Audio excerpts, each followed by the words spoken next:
Okay, mix breakdown. It's been a while since I've done one of these. I don't want to toot my own horn, but I think I'm producing darn near studio level tracks. I'll just start right from the top. What is it? It's not that. It's Alt R. Routing. Routing is everything in audio.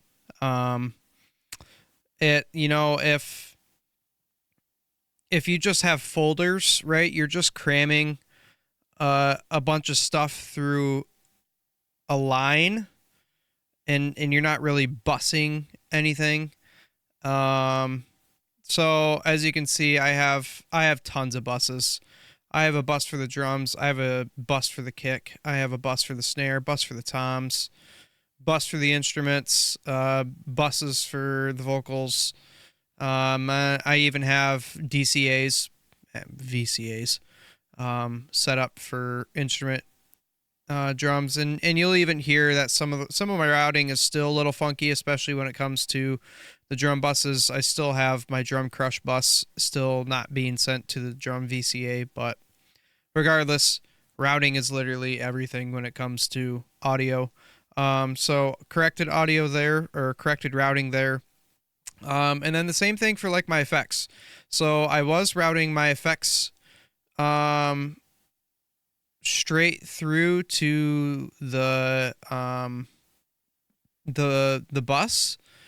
Um, and I think I still am, but it I don't know. It's been a while since I've actually rerouted this, so don't quote me. You could probably look at it and crucify me based on what I'm saying, but um, most of my effects ignore the bus and it goes straight to the mains. Um, so yeah, headroom, headroom, headroom, headroom, headroom. Gain structure is everything. Headroom is everything, right? So the faders are meant to move. Um, so I move them. Um, let's just start with the drums here, right? So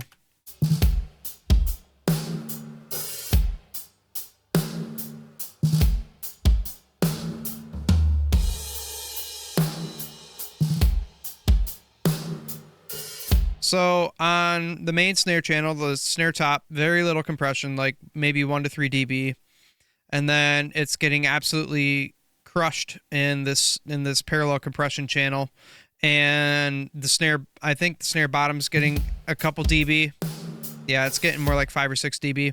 And then all that sent together into the bus, right? We're still getting that meat. Less is more. Compression, less is more. What I was struggling with a couple of mixes ago was that the snare was just super papery, and it came down to the fact that I was just smashing the crap out of it. I was getting 5 to 6 dB of reduction on here, so that's headroom and compression. Um, Give yourself space to work with. As you can see, the snare bus is only seeing like -9, right? Same thing with the kick bus. That's only seeing -12. The toms, -9, right? So you're giving yourself a lot of space to work.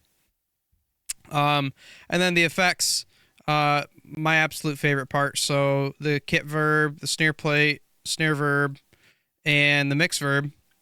Man, I absolutely love this.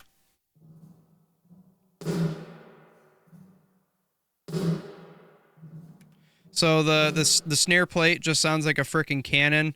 The verb gives it a little bit more depth, but like just the overall, like the whole drum verb. Let's see if I can take out vocals, instruments, and the bass.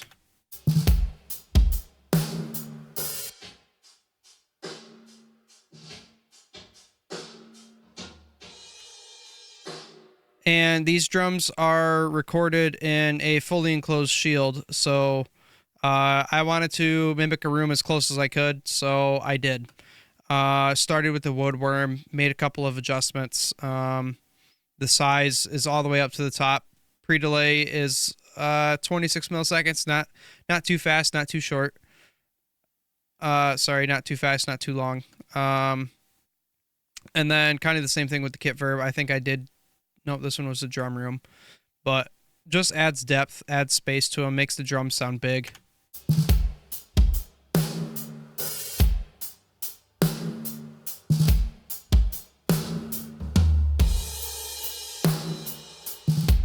And compression of the overheads. That was another big thing that I did with this is, so I have a 1176 and a distressor on these, as well as a dynamic EQ, because in this shield, the drums, they cut right through in the overhead mics. So the overhead mics are really just cymbal microphones. They really don't pick up a lot of drums. And so this dynamic EQ keeps them from getting too harsh, and the compressors obviously are there to try and tame some of the snare crack that bleeds through there, but this is kind of what's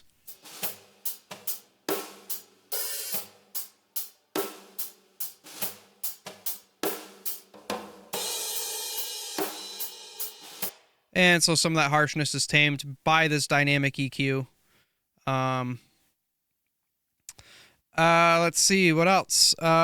Distortion, bass. I love distortion. You know, I love hearing a big low end, but to be able to saturize it and have harmonic distortion throughout the entire signal of the bass guitar. I don't know if what I'm saying is correct. I'm trying to explain it the best way I know how to describe it, but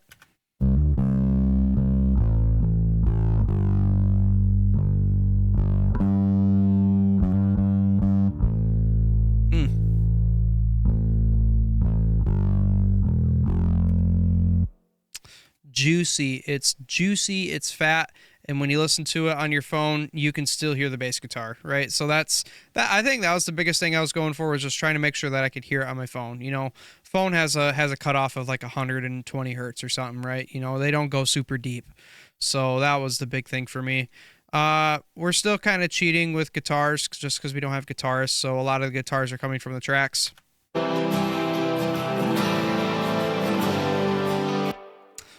We do have keys in this track.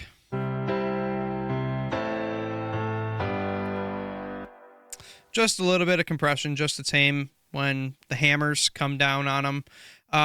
Couple of things happening here, though, is some sidechain compression, and especially on the tracks, I do have a dynamic EQ cutting the vocals. So the vocals are sidechained to the tracks.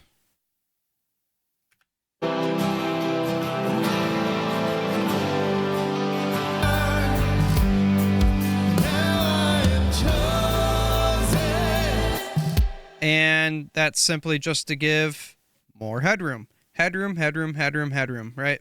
So this is set to be smooth, not really tight, so it reacts a little bit slower. That way you're not hearing it cut drastically. And then just on the overall bus, I'm doing slight compression again, just so that vocals have that headspace to sit in the mix. So a little bit of compression, sidechain compression. And then the vocals, my favorite part. I got Waves Harmony on a killer deal. So was only the start. Now I am chosen. So I have 3 unison parts. Tyler Kirpsek, thanks. 3 unison parts with a little bit of delay to them, just to add a little bit of depth to the vocals. Took me a while to figure out this plugin, just because there's so much you can do with it, and there's so many buttons. But same thing, lots of side chaining here, side chaining, compression, side chaining, dynamic EQ from the vocals to the effects. Let's take a listen to all the effects here. Was only the start. Now I am chosen, free and forgiven. So the the dynamic EQ is scooping right around the fundamental for the vocals, so somewhere between 2.5, 5,000 hertz. That's just to give the vocal space, and then it's compressing. That way, it's not a bunch of mud sticking around while the vocal's singing, and that way, when the vocal's done singing, you're catching the tail of the effect. So it just makes it sound huge. Was only the start. Now I am chosen. And let's just listen to it. Was only the start. Now I am chosen. Free and forgiven. You see my drum bus is doing very little work right now. The instrument bus, you know, that's the sidechain compression. Same thing with the vocals, just gluing them together. And especially on the main bus, very, very little compression happening here. So aiming like 1, maybe 2 dB right here, right? And even on this multi-band compression, you know, we're not even hitting 2 dB, maybe 1.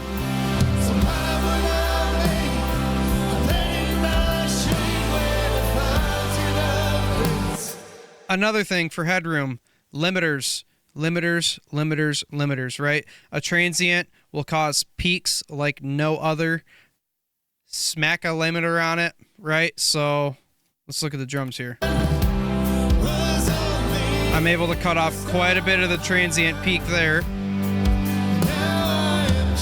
Same thing with the kick. I'm probably going a little too aggressive with that, but especially the snare. Look at all of that. If it wasn't for this limiter, the drums would be peaking 24/7.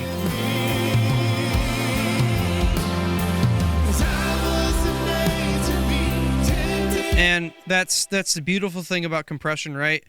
You can have a fast enough attack to tame it, but slow enough to where you're still getting the crack of the snare, the transient, right? So you aren't sucking the life out of it. And same thing with the kick drum, right? These drums sound like they could punch you in the face, and that's what I love. I love a punchy mix. That's just my style. I love a huge low end and an airy high end, and I think I'm accomplishing that here.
So yeah, that's it. I'm done showing off. Thanks.